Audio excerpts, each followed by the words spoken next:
Chapter 9, Jurisdiction of States. Jurisdiction means the authority to affect legal interests. The scope of state's jurisdiction over a person, thing, or event depends on the interest of the state in affecting the subject matter in question. For that matter, it is possible for more than one sovereignty to have jurisdiction over the same subject matter. The first principle under the jurisdiction of states is the territoriality principle. The fundamental source of jurisdiction is sovereignty over territory.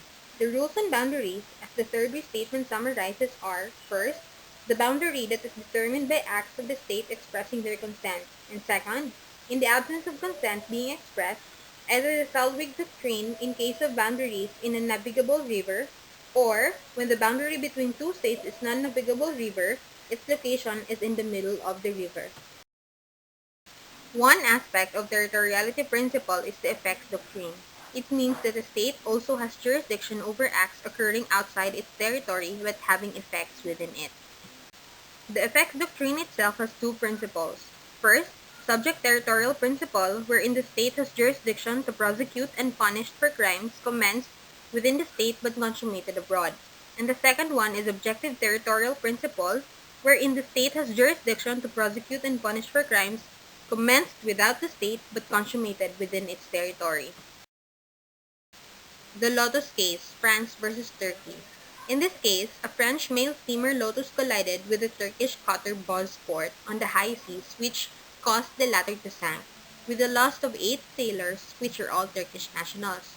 Upon the arrival of the Lotus in Constantinople, Turkish authorities arrested Lieutenant Demons, the French officer in charge of the Lotus, and Hassan Bey, the captain of the sunken cutter. Both were charged of manslaughter.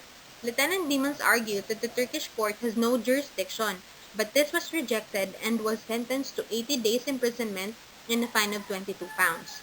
The French and the Turks then agreed to submit the dispute to the Permanent Court of International Justice.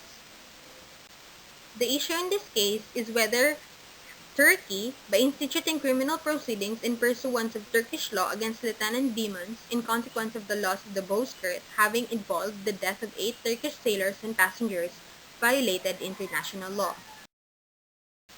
It is certainly true that, apart from special cases which are defined by international law, vessels on the high seas are subject to no authority except that of the state whose flag they fly in. The conclusion at which the court has therefore arrived is that there is no rule of international law in regard to collision cases to the effect that criminal proceedings are exclusively within the jurisdiction of the state whose flag is flown. In the case of Smelter arbitration, the objective territorial principle is further explained. The facts of the case is that the U.S. government has complained to the Canada government that the fumes discharged from the smelter of the Consolidating Mining and Smelting Company of Trail, British Columbia, have been causing damage in the state of Washington. The two governments mutually agreed to constitute a tribunal for the purpose of deciding the questions referred to it. This controversy is between two governments involving damage occurring in the territory of the United States and alleged to be due to an agency situated in the territory of Canada, for which damage the latter has assumed by the Convention an international responsibility.